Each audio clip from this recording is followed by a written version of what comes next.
lotu ke koe ke awhio mai. Iho kakai ne ke ui mai mo fakamo'oni.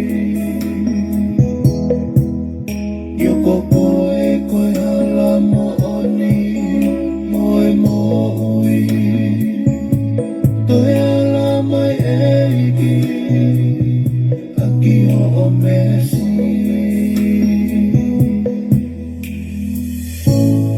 Toi faka'ake ake pe.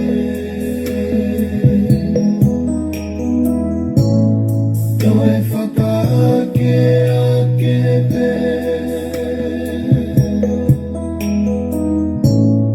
Ko e mau lotu ia eiki e. Toi faka'ake ake pe.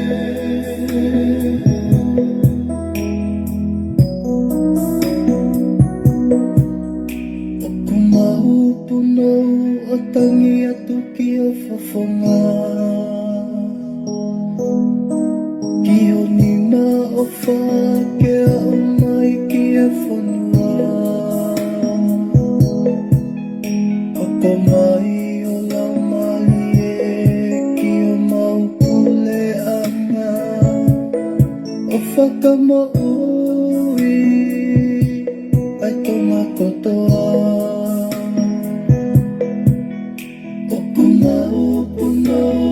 Tangi atu ki o whawhonga.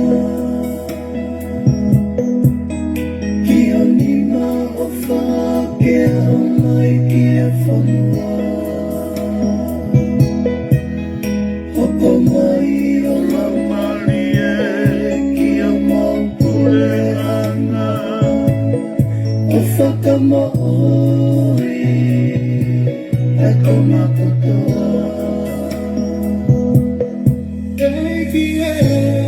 Toi faka'ake ake pe.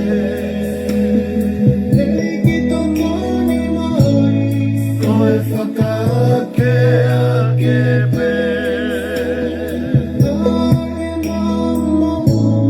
Ko e mau lotu ia eiki e. Toi faka'ake ake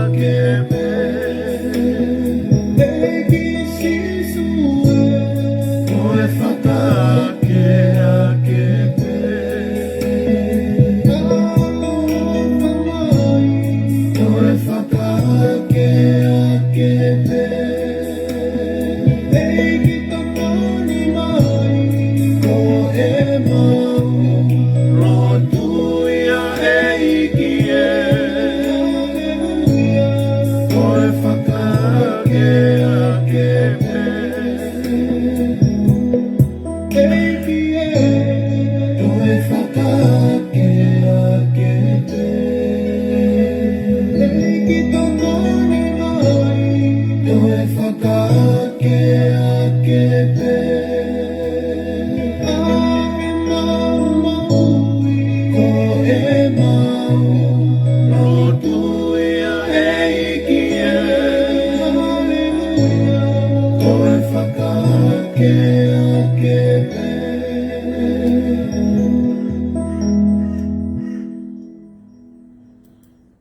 Lotu. Otua mafi koe tamai koe o ku hirio e mau tamai ko toape. Koe tahaia hohua wha ko tamai tae ngata. O ko holo i tounga e tou tangata. Pea koe mo'ui whakawhisi i akau o ku nau pūri atu. Ka ku tuuloa ai awhiona koe tamai ki he tou tangata. Pea mo he tou tangata. Koe tamai Otua ai awhiona. He koe Otua koe o ngāhi Otua. Koe tui koe o ngāhi tui, pe koe eiki koe o ngāhi eiki. Tamai o ku mau whawhetai he hoa whakoloa koe ni o ku mau ilo pau. A mea o ku mau whai, koe mau whai tō aki. He ngāwe maa mo maa on aho a whio. Pea ku tō nou ai kakano pea mue tangata. ka ku tautafoki ho mauloto ya me he kovi ko whaiwhinga ki o awhio i he tokoni mai a ho awhio ku maulava iai ai ngā hianga o ku hala tau ka moe whinangalo o e awhiona pong ko eni amanake mau talanoa o wholofola ma kore ho laumalie mao ni o nike ne hifo aki mai wha o whare bea o whaki a hinau tolu amanaki ke fanongoa ho wholofola ka koe mea toko ni maa koe maa, koe vai ke whai aki ho mau fufulu whai aki ho mau whakaivia ba whai aki ho mau whakamalohia ka wiki nange ki nau tolu nau loto whare whanau bea mo nau hako e Otua o tamai o eiki e kore peho laumalie mao ni o nike ne hifo aki mai wha o whare ia te ia fakapito i he ene mahu'inga e si. Ke talanoa e fua hono longo tu i ho wholofola he whakarea peho laumalie. Te ria nā pore aho tamai o eiki, kai tuku ke pore pe mau whakawheta'i ai a whiona. Halanga oe aho koen, o ana ke mama, ka ke whakaikuna. Tēnā ke ako mai ka mau ka lotu ke mau pehe. Ke mau tamai o kihe van ke tāpua ho huawha, ke hoko mai ho o pure, ke whai hofi na ngalo i mamani, ke ape foki he lang. Fuaki mai he aho na mau mea kai ki anai. Ke whakamore mau ngahi anghala. O hange koe mau whakamore ak nau tolu fua peo mo ua mai. O ana ke tuku ki mau tolu ke he ahi. Whakahauwhi ki mau tolu ka me ke whiri. Ke kuou e pūre, moe mahalo ki, moe koloria, o tae ngata, pe tae ngata. Amen. Kore pe ke u whakamalumalu. He tala fakatapu kakato e fonua pe moe lotu. A ta pe mua pe moe motua se vaniti ai Otua pe moe tangata. Ke whai pe mua ha tau tala noa he pongini. I he wholofola maa mo maa oni ai Otua. Ke mua bawala ke konga wholofola na e tuku hake ke tau tala noa ai ka koe fuakawa motu. O e sapate koe ni ko uframbege u tala noa ke ki me asi i ko eni. Whameke u tanoa ke ki mea si ko eni. Koe tanoa koe, ko whie talanoa ki ai, koe uhi, koe lao, pia moe sāpate. Whameke ki talanoa si pe, ai mahino, pia moe whakamama, ai laumalie, ki ene motu a se vāniti. Hanga he e toko lahi, o tuku aki i a paula he tohi tapu, tokua koe lao kuou tae'aonga'i. Ia kalaisi pia tutuki mo kalaisi he kolosi. Ia whaia ki be tau tui. Tā noa pita ko paula koe tangata rea ilo ngata. Pia ka pau te tau tae tokanga i he ngahi tohi a paula, te tau he tau tolu he whakamatala a paula. Ka pau he kai ke tau mahino, te tau mau ai mama whakalaumalie ke tau laua ke ngahi tohi a paula. Hange ko whaalawe, ko Solomone, ko e poto taha ia e fuakawa motu amo e fuakawa fo'ou. Ko paula, ko e poto taha pia e fuakawa fo'ou. Whakaata mai, whakamaasila, o whakatatau ki he ne tohi. Ko loto peke ki lawe si ki he mea koeni. Ai mahino ki a au, ai talanoa a paula pea ki he fuakawa ki he ne ngahi ipseri. Ko e tanoa a paula ki he ngahi ipseri une whakatata ai lao ki he sio ata. Whakatata e paula e lao ki he sio ata. Pa koe sio ata ko iaku ke sio ki ai pea ku tala mai he sio ata ai mea aku hoko ki ho fōtunga. Whakatata ageni. Ko tohi lao ke uana ke fakapō, ke uana ke kaiha, ke uana ke tono fefine, fakamo'oni loi be manu ke koloa e kaunga api. Puana ke punou ka mea whakatata ilangi mama ni mololo whanua. O kutaha be ai Otua. Koe Otua o ke tauhi koe Otua fua. Manatu ke tauhi au sāpate ke ma oni. Apa sia ki ho tamai moho whae. Lolo ai ho aho e whanua. Ngai whanoe. Hanga e paula o pehe koe fono pe koe whekau. Ko tau mala ia anga. Koe uhinga na paula ke pehe koe mala ia anga. Tau mala ia he fono. He oku talamai he e fono ho mala ia. Na ke ilo fe oku kovi e kai haa, ka pauna e kai ke tohi e lao, oua na ke kai haa. Pako taimi koe te ke kai haa he te ke ongoi ku ke kildi. Oku ke ongoi oku ke haa. Tautea holoto, ko hiko o ilo oku tohi he fono oua na ke kai haa.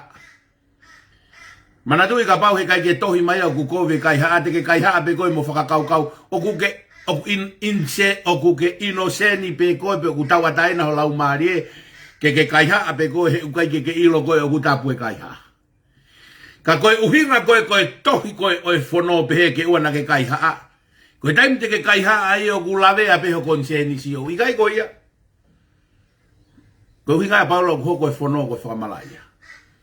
Koe uhi he te ke malaia ho o fai ai ngā ue oku talamai he fono ke tuku. Ta koe huina nena paula. Tano e paula koe fono koe sio ata. Aia koe sio ata koe ni ku ke sio ki ai pa ke ilo ai oku talamai he fono fu sio ata oku kowe kai haa.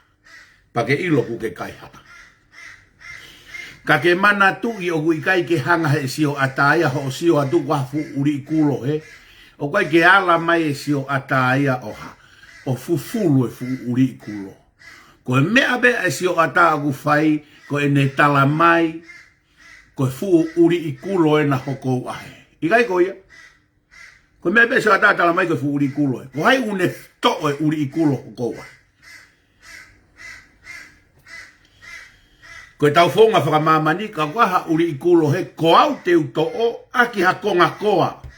To mai fu konga koa olo aki. Ko pita pua te ne to o. Pia ka pau he kai ke uto'o, te ualu holo pe mo e kuongo i e mala ia koe ko ia, ko Uhinga ia paula. Hoko e fono ko e mala. He kuke ilo ai ho anga hala. Pia aku tau tea ho tau konsenisi. Tamai paula ko e fono ko e sio ata. Hame aku hoko ai ko sio ata. O kune tala mai, ai me aku hoko ka koe. Ai whihalaki, mo e kovi o kuke fai. Uhinga pehea paula ko e fono ko e sio ata. Ka ako taimu ke sio ai ku asa uri hoko ahe. Ko hai ku ne whakamaa. Ko hinga koe paula o kai ke hanga e fono ia whakamaa oni i koe. Ko mea bea e fono ia koe talamai a e kovi o kuke whai. Ko hono whakamaa oe kovi ko koe ia.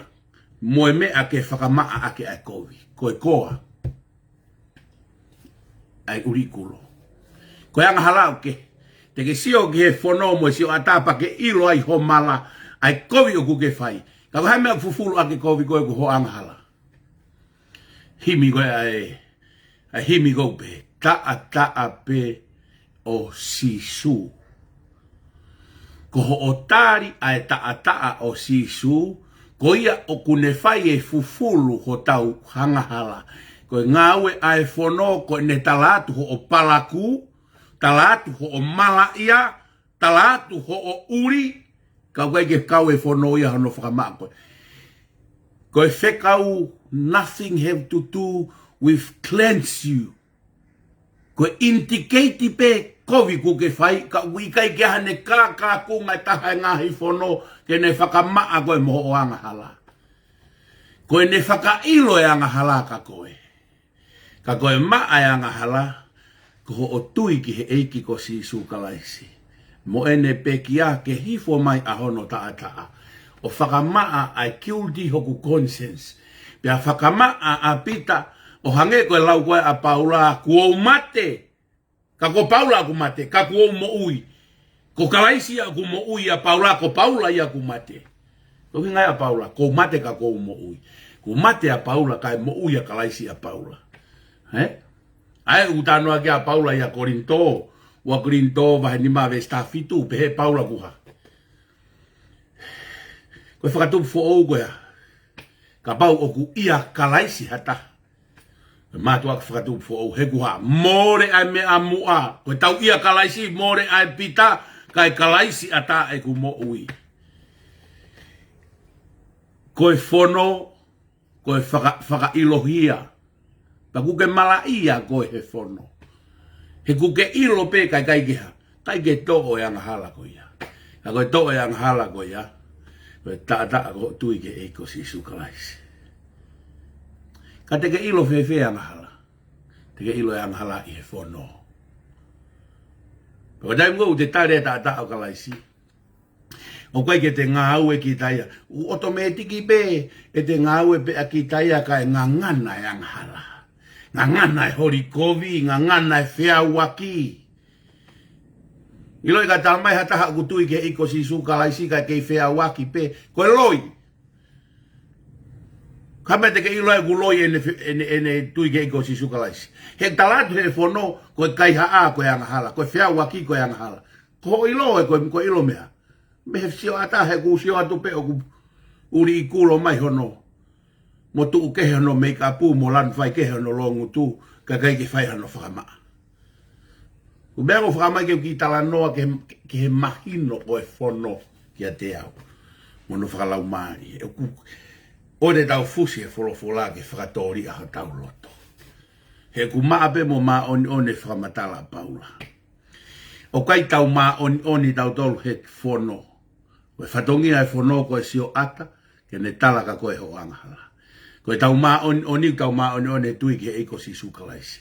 He kono ta'a o kune fufulu e ai palaku koe ku asia tau tolu he tala mai e he fono bea mo e whekau. He? Sai, koe tui. Talanoa koe ia Korinto. Wahe taha tolu, la Korinto taha tolu vesi taha tolu. Ko ofa, mo tui, mo amanaki. O ku maolunga taha pe a tui, a ofa. Maolunga taha pe a ofa. Sai. Koe talanoa koe ke he tui, mauae mo ui. He kai ke ata ofa. Ko hi koe talanoa ka si isu i he sione wahe taha whawe staha ni mata mai si isu ai. Ka aku mou ofa ki a te au. Pea whai e ku ngahi whekau. Koe hae whekau. Koe whekau koe fono. Koe whekau koe fono. Koe fakamo'oni e ofa. Koe talangofua. Koe talangofua ki he fono. Ka koe uhi koe fakamo'oni a oe ofa. I e tau tui. Pea o ku fotuaki mai e ngāwe. Ai ikai ke u tono fefine. Ai ikai ke u kai haa. Ai ikai ke u fakapo. Koe hea ngai mea koe ya. Koe fono. Talange si isu. O kuou tuku atu e whekau fo'ou. Koe hae whekau koe ya. Koe fono. Koe whekau koe fono. Kuou tuku atu e whekau fo'ou. Ke ha? E mou whe ofa aki. Koe talango fua o ku whai ia ki he whekau. Koe whekau koe fono. Talange si isu he ne ha he to e tu he loki o lunga. Talange si isu ke kau ako. Na e whekau mai au e ku tamai.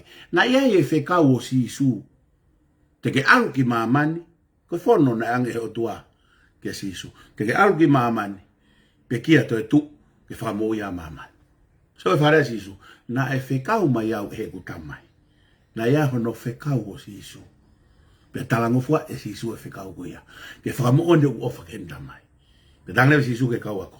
Ko eni kuou whekau atu aki mou tolo. Ko eni kuou whekau atu aki mou tolo.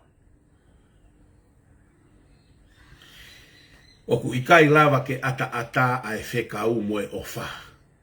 He koe whakamo'oni o e ofa Otua koe whai ene ngahi whekau. Tōla, wholofola ke iki. Koe hae whekau, koe fono. Pea kapau o ku pehe haata. Kapau pehe haata. Ku tae aonga e fono. Tau tui peke heiko si isu kalaisi, ma ua e mo'ui. Fefe, tau tui peka si isu, ka tau peo tā mate. Ata pe laumalie ke tamte hata. Ata pe laumalie ke walokai haa pe ka ko tui peke heiko si isu kalaisi. Koe fakamo'oni o e ofa ki a kalaisi, koe talangofua ke ngai whekau. Koe whekau koe fono. Ka ikai koe te alo whai e whekau pe, ikai ke ia i haofa. He ulawa pe o whai e whekau ta ia haofa. Koe whakahinohino a kalaisi, ke te whai e whekau koe uhi koe ofa. o ku maalunga o fa he tui.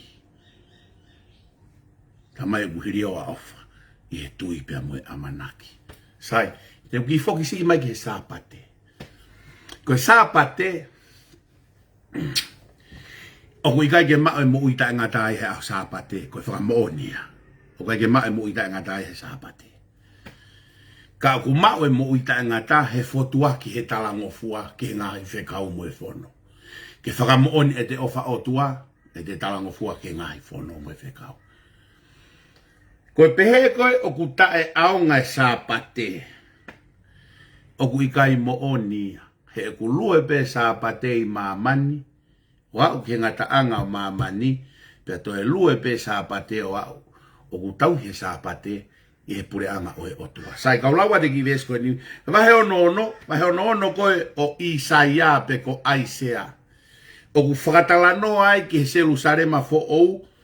Ke whakamahino ai o ku toe whai pe tau he sāpate he pureanga o e Otua. Ko Uhinga ke utalatu o ku ikai fakata'e'aonga'i ai sāpate. O ku ikai ke mau e mo ui tae ngata he tau hi sāpate ata pe ikai. O ku mau e mo ui tae ngata he tau tui ke eiki ko si sukalaisi mo ene pekia. Pe aku toka e amanaki he ene toe tuu. Ka koe whakamo'oni e tau tui ke eiki ko si sukalaisi I he ha. E he tau whai ene ngahi whekau. Pea koe taha ene ngahi whekau ai eiki. Taha ene ngahi whekau ai eiki. Ko whaampe ke whakamba ala ai whakakau. Koe ke whemawea ke tau jump around. Ke whakatonoa ho tau atamai. Tau talanoa pehe mo'oni. Ka mata anga, aho whakaosi. Ka mai aho no fituna e malolo. Sisu. Aho pe taha he tohi tapu whakahingoa. Aho pe taha e toi tapu whahingoa. Koe ha? Koe aho sāpate. Whakaingoa e Otua hono aho koe aho sāpate. He koe aho viena e wange e Otua koe ne aho ia o ona. O atu e ono ma moutoro. Ma e taha ma ako. Wahe fitu e taha o e a uwike ko ave ma he eiki. A mai he eiki koe aho keha malolo ai. Ma he Otua koe aho keha whakafono ai hoi vi. Ta mai koe aho koe nina ha. Tapuaki. Fakatapui e Otua e kamataanga. Ko whatoka ngātu. O kai ke mae mo ita ngata he tau hi sāpate. Ka koe konga ia e tau whakaha ai ofa Otua he tau he au sāpate. Ka kuke ofa ke te au. Whai e kungai whekau. Sai. Ko whemau ke tala noai. Koe uhihe ku pehe. Ku tae'aonga'i sāpate. Kau tae'aonga'i sāpate. O kai ke whanonga sāpate o hau ki lang. Sai. Koe taimi koe na e misi ai. Taimi koe o sione whakaha. Whakaha wahe uluaki, Fanongo kau lau e mea koe ni. Koe aho koe na e sio ai a sione whakaha. Ki a sisu. Mohono nau whakaotua. Pea mo e siase fitu I e sia. Fanongo e whakarea sione. Fakamo'oni na e whai e sisu ilo ange na aku he laumalie na aku laumalie ia I he aho o e eiki pia na e ongo mai I hoku tua ha fure o hange ko e talupite o kurea mai o pehe ko e mea o kuou sio ki ai ke tohi I he tohi pea ave ki he siasi e fitu ki efeso pea ki simana pea ki pea kamosi pea ki atea taia taila pea ki saatisi pea ki Filadelfia pea ki Leotisia. Ko foi rea koe ko whakamke ko foi pehe sione pea laumalie ia I he aho oe eiki. Hanga e sione whakahaheni o ti whain ai fo I aho koe na e whai ai koe e ne hongo mai reo oe Otua. Koe aho oe eiki. Aho sāpate. Na e hoko vi sone ko ni he aho sāpate. Classify koe fo I aho oe eiki. He na e special ia ke kakaisiu ai aho ko ia koe aho e Otua koe aho oe eiki. Sai, Ko siwa sa ne whakahae mo tu makai pāti musi.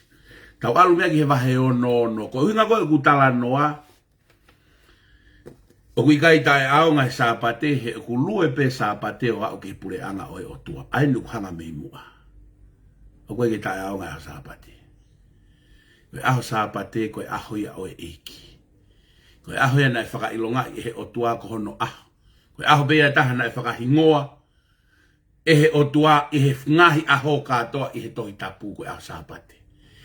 Koe aho ia na e kreimi ai e sisu.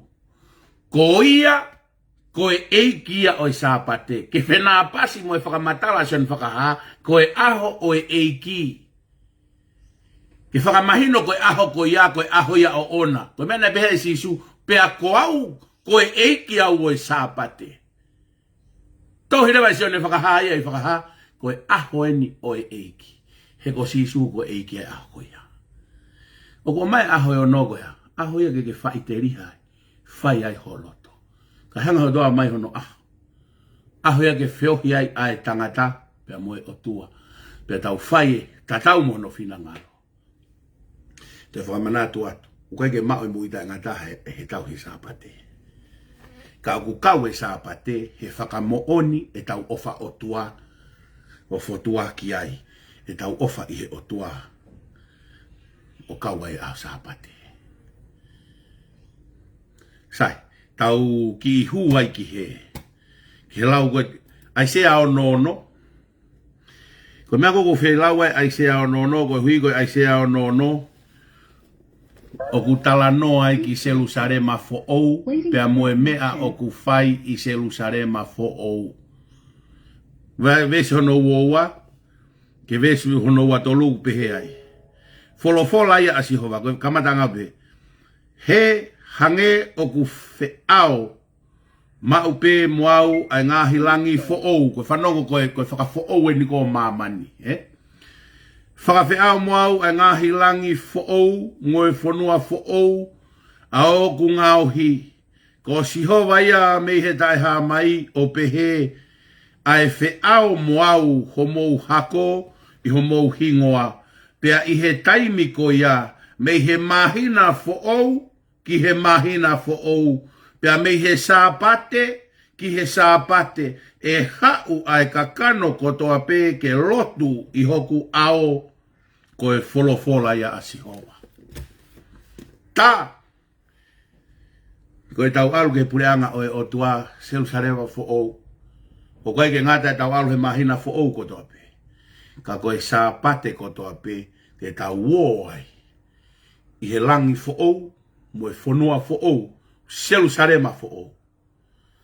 Tā koe sapate. O ku whai pe a hono tauhi. O au ki he pureanga o e Otua. O ku ikai tae'aonga'i sapate. Kau tae'aonga'i sapate. Tala mai heni he folofola. Ikai. Koe sapate. O ku tauhi pe. O au ki he pureanga o Otua. Tala mai mei he sapate fo'ou. Ki he sapate fo'ou. Te tau aluai. O whai e tau lotu mo e whakawheta'ai. I he whanua fo'ou. Ko whambeke ki tā noa si i he mea ko ia ke ua to ohala he kakai ni i. O kui kai ke Uhinga e tau kuou tau tolu hoko vesi. Lahi pe hono whangi lue o e mea ke whakamahino i hono taimilaini. Mo e wheituu.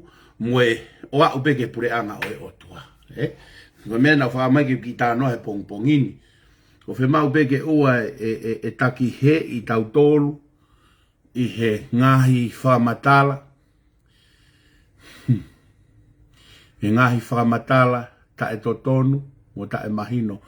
Ko e talanoa ko ia aisea, ko e tohi tapu, me he oturea ki he oturea. O ku vete pe he tohi tapu. I he whaunga pe a he Otua, mo e Uhinga a he Otua. Ka ukai ke vete he tohi tapu, a ke whaunga a he tangata, mo e loto e tangata. Ko whaampea uia ke talanoa he folofola, ko te mo talanoa he folofola, ko talanoa pe o vete pe folofola, i he folofola, i he Uhinga pe ai folofola. Kai ko ha Uhinga ai apita pua. Pe aku tau ataina maa pe maa oni pe ai folofola i he ne tu pe a ana. Tu pe mua ke ke tau sio ke tau folofola na ai ke ahoni pa mone pena ngari lolo kana u fakaampe ke tau ki tala no asi pe ke mea ko ia ke ua na fai ko to ne ve ai o tau fakau o pehe ko mo'oni ikai ko mo'oni ko sisu o kai ko mo'oni ko pitapua ko mo'oni ko folofola o kai ko mo'oni ko pitapua pe ko to hai ha fai fekau pe agure pe mo'oni ia te ia pe pe ko pehe ko o kai to aonga ngahi fekau mo ngahi ko fono ko fekau o sta mai be sisu ko ha ta mai sisu ang mo ofa ke te au pe fai ngahi fekau na fai ko tau tuua ki a Paula. He tohi tapu apostolo. Pe alaka ange ai Uhinga a Paula i he folofola maa a eiko sisu kalaisi. Mandui be he taim na ku mui holo ai i he tangata eiki kau na ku ako ai pe o mui ai he taimilach. Pe no hoi hapai, pe deu ke foki pe au ia he tangata eiki kau te talan mia pa rea mai rewa ka dea dal mai kau pitasi. Teu na ke foki ki tonga. Mana tu i mea koeni. Ko au, ko ki te elango pe o kune tā ke kina ko he fakapoto'i. Ko aho ho o tuu ai he la aho laumalie ko kalaisi. Tukuangia te talanvia. He o ku ikai ke ilonga e ulo e fo i te elango. He loto ho atamari. Ko Paula i he tohi tapu. Ko e kaunga te elango pe ia i he fakapoto'i lolo ke ne taki ki tau tolu ki a kalaisi. Ko e aho e tau mau a kalaisi, ko e to ilonga fo i te elango ia a Paula. Ko e to ilonga fo i te elango ia a Pita, kau apostolo. Ko nau fatongia, ko e takiama pe ki he eiki ko sisu kalaisi. Ko sisu kalaisi, ko e laa ia ho tau laumalie. Na fai ko tau to'o mai e ngahi lau, pe tau faka'uinga e lau ai kau apostolo ke ne hanga tonu mia e lau ai ko osperi. Mo e folofola tonu ai eiki ko sisu kalaisi. Whemau ia ke tau mana tui, maupe. Tau mana tui maupe. Ko kau apostolo, ko kau fai fekau, ko kau taki lotu, ko ngahi takiama pe. Ki he eiko sisu kalaisi ko e la aha tau laumalie. Mea ko whakamai, he manatai ke ako nake e tantai ki whai ka ke ka malanga, whakama opo maupeho o malanga ke ko osperi, ko e hae lau a sisu, ko e lau ia kulau. Whakama opo maupeho o malanga ke ko osperi. Ka tau pepe te ke malanga he same, whakama motua pe ipseri, ka ke whakama opo maupe ke ko osperi. He koe lau a sisu. Me whakama opo anga ia. E tau mea ko toa pe. Ia ko tui mahino ngofua pe. Hange koe kulawe. Oe mau hala. O ku pehe. Mau e mo ui he sāpate ikai. Kau ikai tae'aonga'i sāpate. He ku kau he ngahi whekau a sisu. O ku tala mai. Koe fakamo'oni e tau ofai a sisu. Ke tau hi ni ngahi whekau. Tau whae ni ngahi whekau. Sai. Ko ki ko ngatohe aho ni ko ki ko ngatohe. Ko tui pete tau wako. Lahi au pito ko ngatohe aho ni ko senes vai whanima. Senes vai whanima. Ka pau ko taha whakapuripuri e tohe a senesi. Ko whaambe ka pau ke tau wahe pia. Ko tohe ka senesi. Ko tohe na original sin. Kamatai tau wangahala. Ko wahe ni manoa ko senesi. Ko vesi whakaosi ko ya senesi. Ko hono tanu o so sefa. Apa te mono whatongai ki mea si ka koe mea mahu'inga. Original sin he kamataanga mai o senesi. Pea koe nunu ai anga hala koe mate koe whai ves whakaosi senesi. Ko hono terio so sefa. Ke fakamo'oni koe nunu ai anga hala. Hono whakaosi a senesi ko mate. Fono aloto. Ko whaitoka. Koe tahe e whangi whakapuripuri e tohi kona senesi. Ka koe wahe whanima senesi, koe taimia na e aluatu ai ai fangatoko ua koe no so se fa hono hanga e so se fa fekau ke nau no foi pia koe tano koe kamata he vestolu koe tano e hanga e so se fa o fakaha ia ko no fangatoko ua ko so se fa ko mo ki toko ua una ai ke mo tamatei ko mo ki toko ua una ha na mouri here pa ke mate ko mo ki toko ua una muha fakatau ki ispite ko pare mia he ahon ko tui koe whainga koe no kunau ita mai ka au whakaamuange ka tamake nau mau whainga panaria hange ko so se whahene pare mia he alato no whakatau ke te kai ha ave na to whawhanga ake whangalai o ne ave na to tutu honau ulu ave na to tutu ke kolosi ave na to tau I he ngahe ulunga ngā kovi mo eloto kovi na e whai e hono whangatau ke te kia so se wha whakawheta e mau koloa mo e mau wholofola koe wholofola e ni e malanga ake he ngahi sāpate he ngahi tunga malanga he sāpate koe ni e wholofola koe ni whakamotua koe ni koe wahe whakamamani lahi e ni tuku ke ulau atu e konga tohi ke kakato pe oska pe foki mātala tā noa e bemo whakaosi ose e tau tā noa kamata me ves tolu ke ves tahataha pe hegi me ke ves on taha ni ma pe ono wharea pe a pehe e so sefa ki hono ngahi toko ua ko so sefa o kuou ke i mo ui e kutamai pena e ikai whaatari ia hono ngahi toko ua he kuo nau puputu i hono ao pe a pehe e so sefa ki hono ngahi toko ua o kuo kore ka teki mou tolu mou unu mai ki a te au pe na nau unu atu pe a pehe e ia ko so sefa ko mou toko ua aia na mou fakatau ki isipite pe a ko eni o ua na mou mamahi pe ita ki a teki mou tolu ko e uhi ko ho mou fakatau au ki he ni hena e fekau au e he Otua ke o mua i a teki mou tolu ke fakahaufi ho mou mo'ui beso nono he ko hono ua tau eni mo e hongea ai fonua pe au kutoe ai tau enima e ikai iai hato tau pe hautu tau pena e whekau au e Otua ke mua ia teki mou tolu ke whakamo'ui ho mou hoko i he mamani ke whakahaufi ho mou mo'ui i he whakamo'ui lah pe ako eni na e ikai ko ki mou tolu na e whekau au ki he ni ka koe Otua pe ako ne ngauhi au koe tamai ki a whelo mo e eiki ki he whare kotoa pe pe a moe pure ki he whanua kotoa pe o ispite mou whakato'oto o alu ki he eku tamai pe a mou pehe ki a teia o kurea pehe ho foha ko so se wha ko ngauhi au e Otua koe eiki i ispite kotoa pe ke hau ki a te au o ana atatari pe a ke nofo i he whanua ko se ni pe a te ke ofi ki a te au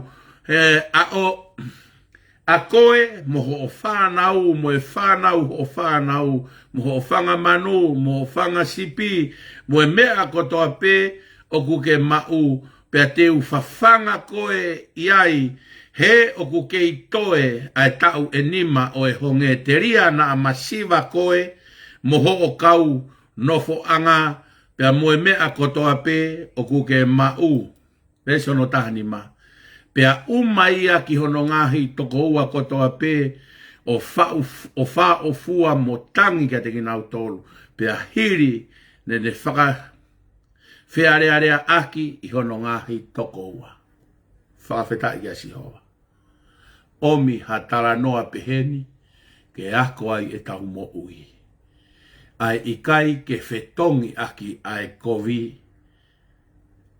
kovi ka e whetongi aki ai lelei ai kovi taimi koe nai haohaoa e whangatoko ua ko so se wha tā noe ahoni malanga aki sāpate ai unu atua so se wha ki ai pane talanga nauto ko so se whau ko mou toko ua ai na mou whakatau ki ispite kai oua te mou mamahi ka te ki mou tolu he koe omiau e he Otua ki heni ke hoko koe whakamo'ui ka te ki mou tolu he ahoni He koe ua tau pēni o e honge, toe e tau e nima. Te ki ai, he kai te whai hato tau, pe utu tau. Pea kou hoko koe tamai ki a whelo. Moe eiki ki he whanua kotoa koe ko ispite. Oku ikai ko mou tolu na mou omi au ki heni. Koe Otua ne omi au ki heni. Mo o mai e ku tamai pia tala ki ai ko foha ko so se wha ku kei mo ui. Hau ki heni. No foi ko sen. Mo e whanau ko whanau. Pe te utauhia ki moto. Na mai na hawa so se wha uma ko no whangatoko wa. Haso se wha uma ko no whangatoko wa. Ai whangatoko wa na nauha. Na nau teu whakapongi. Whangatogoa na nau tāia. Whangatogoa na nau ria he fuwai keri. O whakakaukau ku whonu ke mere mua hanau ki togoa.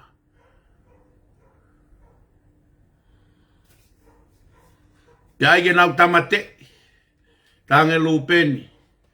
O te tau tamate i ho tau tehi nahe e eke hono totome he kere ka te tau tau. Fotu rewa nau whakatau.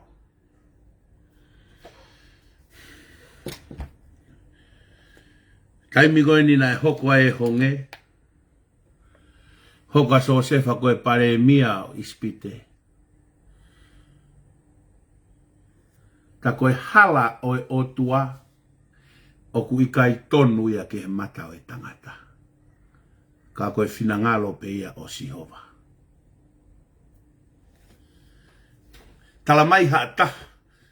Ka pau te tau omi e wholofola ke whakamau i ake ulunganga na e whai he whangata o kete o so sefa o ku Otua e mea na nau whai. I kai te tau kaila kotoa pe ai tae whai to tonu, ai whai anga hala, ai tae ofa na nau whai ko nau toko wa. Tānge e so sefa, o i kai ko mou tolu na mou mai au ki he ni, ho mou whakatau au. Ko e Otua ne o mai au ki he ni, ki hoko e fakamo'oni ka te ki mou tolu. Uhinga e talanoa koe ni. Lahi e kakai unau whakaanga'i au he kungau e o kufai. Pe tala mai ke umawa he meherea ki he mea whakapolitikare. Koe whakamau ia honau mata. O hange koe tau whakamau he mea na e whai he whangata o kete o so se wha. Hala haki ulunganga i e whakakaristiane i kai koia. Hala i hangau e ai o tonu me lau e tohi tapu. Ai tau fehi a, ai teu ke fakapongi, ai rihe luo ke mere mo. Hono whakatau atu honau ki te hina, tala mai pe wahanga whakakaristiane eta.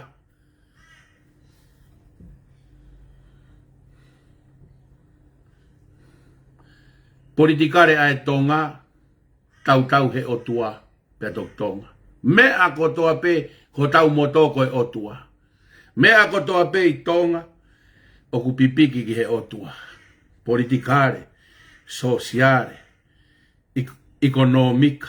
Mea kotoa pe, ko hinga e whakotu wai na awea tau tō tuku ki langi. Ko hinga e na uia i tau tōlho tau motoko e Otua pe toki tonga. O ku tau e mea kotoa pe tonga ki he Otua. Ko ia mea whakakakano i e tonga. Laumalie mea kotoa pe i tonga. He ko tau ulu ko Sihova, ko tau kolonia ki preanga o e Otua, ko tau motoko e Otua pe tonga. Loi, ko e loi, ai tala noa mai, ko e politikare ko e mea ia kakano, ikai. Pia kapau te tau ai politikare ko e mea ia o e kakano, ta ko e ananga ia e kai haa mo e kaka mo e whaihala. Hai me teni whakatontonu, ko e Otua ko e tau ai tonga. Ke whaito tonu, ke talango fua, ia, off, ai politikare. Koe ka mea e kakano e politikare a tonga.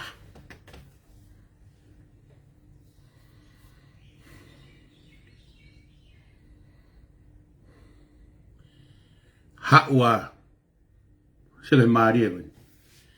Haua so sefa, laumalie. Haua so sefa ui he Otua hako ha. Pare mia ia ispite. pare mia laumalie a Josefa o ispite. Fanongo he whakamatala e konga tohi, talange e Josefa ko no whangatao ke te. Kuou hoko koe tamai kia hai whelo. Hoko a Josefa laumalie koe tamai kia whelo, koe tui whakapolitikare. Ikai ko ia. Ko hoko koe pare mia mo eiki ki he taha ko toa pehe whonua. Ko hoko e taki whakalaumarie ko Josefa ke ne pure i whakaluku fua ai whonua ko ispite. Ikai ko ia. Hoko e taki whakalaumarie ko Josefa ke ha pure i e politikare. Pure i e komesiare. E fu whonua hi teni ko e nimo sentaire. Tuku e lau ia. Ki tonga ke whakamawai ua, aiha. Whakamawai ua e politikare me he lotu. Tuku ia mo loi. Io mahalo i Nuusila, io mahalo i Amerika, io mahalo i Australia. Tonga, ikai.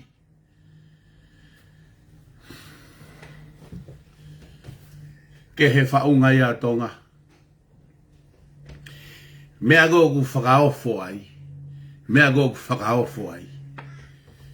Koe aluato e ki i motu a foha o e taki o isileri ko se kope ko isileri. Mo mandu e maka kope te ri tau whangatua se kope mo e angelo peha. Kore han tāpua ki riri wai hono hingoa me se kope ko ha isileri. Ko whare aki. Pure anga pene taha u whakahingoa ke nau tamai. Ko isileri ko hingoa e nau tamai na e whetongi he angelo he tau whangatua he makai peteri. Ko isireri, ko whakahingoa ke nau tamai, ko pureanga isireri, ko hako pesiana e ta, ko nofo akainga, ko toto, ko family. Isireri ko family. Whakahingoa ke nau tamai, hako e tahaua, whemaria ke peo tupu ai peo ha, pureanga. Nofo akainga, tui ke Otua ko eiki ko si sukalaisi.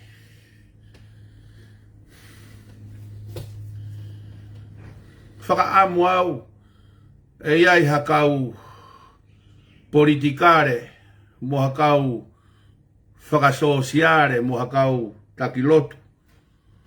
Ke mau tala noa, hase nolo TV, ki he iunike o tonga mo e mea goku nau tui ke vai ua e politikare me mea whalaumari e whonua. Koe ke lava tonga ia ke mawa e ua ngā mea. Na tuu kehe peka kuna fea. Fetayaki. Kai ke lawa ke na tae, ke na alma vai.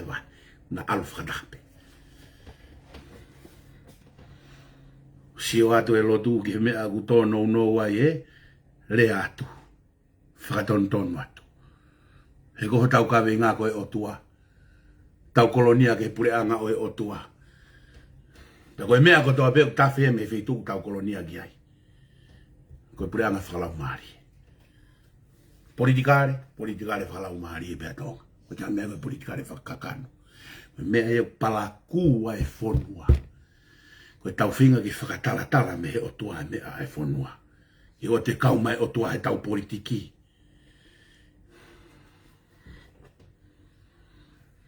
Ka wako tonga.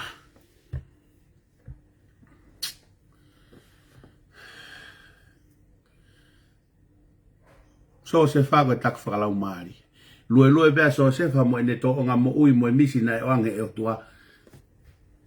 Ongo iri fusia e mo oni, e mo ui.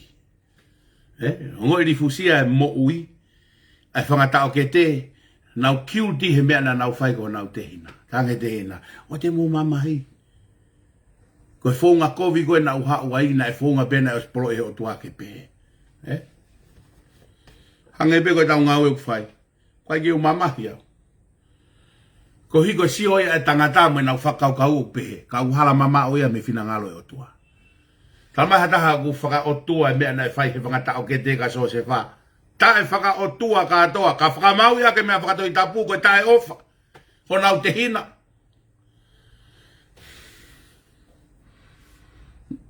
O te tau underestimate e whaunga ai Otua. Tangi Josefa. Mua mai tamai. Pea tala ki ai. He nai whaamisi pe Josefa o ange e Otua. O ku punou ki ai. Punou ki a whe. Punou koe e la a mahina. Me ngahi whetu u ki ai. Punou e ngahi whakatu ngā wite ki ai. Fua ai hono whangatau ke te. Kana e tofahala maari e Otua. He mea u ikai tonu mo nau atamai. Ka koe tofahala pe Otua. Only God. Nako mea kou halai. E tau whetā aki e kakai he whakalaumalie. E koe whoaki koe laumalie tahape. Pea koe ke whepakipaki laumalie koe ia. Pea ka pau whepakipaki laumalie. Ai kakai koe ai Otua. Mahino kui ai kakai tu e laumalie Otua. Koe kakai e unau tu e laumalie te evolo. O ngau e ake wholofola e Otua ke whepaki me laumalie Otua. Tā noe wahe tahaua korinto koe. Fuaki laumalie. Fuaki ke heke laumalie be tahaune fuaki. Koe uhinga koe ke nau whepakipaki ai. Uhinga koe ke whepakipaki ai to i tapu. Toki he taim ke heke. E koe laumalie be Otua e tahana ne oanga ke he taim ke heke. Ke nau toki. Ta koe mea koe ke whepakipaki ai wholofola e Otua. Ne ongo e timeline e differences. Ka unau koneki pe. Koe uhi koe. Koe tangata pe Otua pe tahana ne whai hono whakamānawa. Tohi e taim ke heke. Kau e tahawhi ni mangeau. Kau tangata tohi e toko whānoa. Flow be. Au mai he whakafo'o.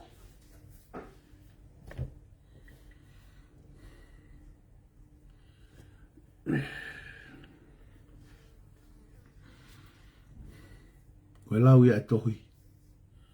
Koe koe whakauhinga e tangata. Koe koe whakauhinga e a aku. Koe lau mon be e tohi. Pea pau waha pehe a tahe u hala e whakauhinga. Please welcome. Hau whakauhinga. Ai tala noa e wholofola. Koe tala noa koe e wholofola. Koe tau mua pegi. Koe tau mua e kahe. Ahon. Lahe e tau whakauhinga e tatu e wholofola tau mua ki. Kau. Ikai. Tau mua e wholofola ke tau whakauhinga pe ki alu peo tau ki. Pako ne tonu uia. Whamaloa te pongpongini. Mo wafe mai. Tau tānoa ke wholofola maa mo maa on ai Otua. Pea Otua pe Otua koe hui koe tau tangata. Hei koe tānoa e ki mea nai maika te au. Nai whakatupu e he Otua ai kere ai ngowe me kere kere. Nai whakatupu e he Otua ai ka he tahi. Nai whakatupu e he Otua ai uha me he langi. Pakataimi ko e palopare mai e ngowe. Pe aku tau sio ki he kere kere. Pakapata mo palopare mai e whangai ka i ta. Pe aku tau sio ki he mea ku mo ui ai ko e ta. Pakapau e taimi ku palopare mai kai ke toha uha. O ku tau sio ki he langi he koe wheitu ia ku hau mea uha. Ko hono kehe o koe moau. He na e ngahi e he Otua ia. Ai tangata o sio ki ai. Na e sio e Otua ko hono i misi pa ne ngahi e tangata. Sio e he Otua ki hono ulunganga pe ngahi ai moeanga e tangata. He palopare mai ngowe pe sio ke kere kere he koe mea na tupu me ai. Ika pe sio ke tahi he koe mea na tupu me ai. Uha sio ke ao koe mea na tupu me ai. Palopare ma a koe moau. O ku sio pe Otua ki ai. He koe mea ia na e tupu me ai koe pe moau. Ko hono iuni kia o koe pe moau. O koe ke sio e Otua e ke kere kere. He taimu palopare ma e tangata. O ku afio pe Otua ki a te ia. He nane ngahi koe hono i misi. Pe monoanga.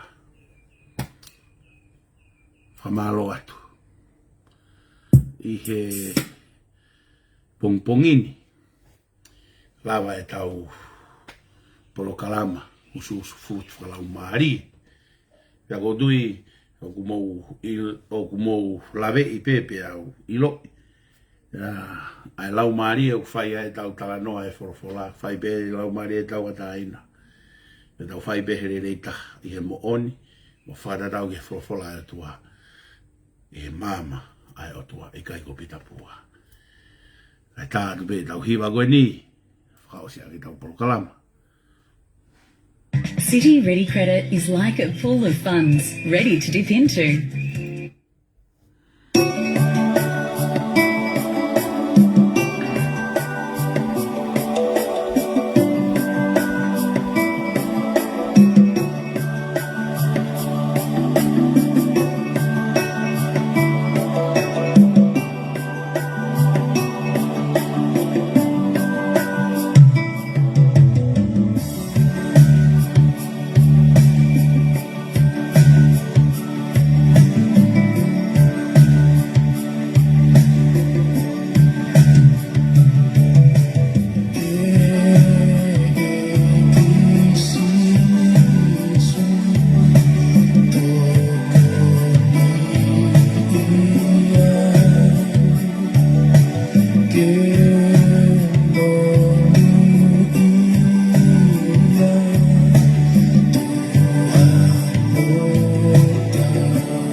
o si ai pe.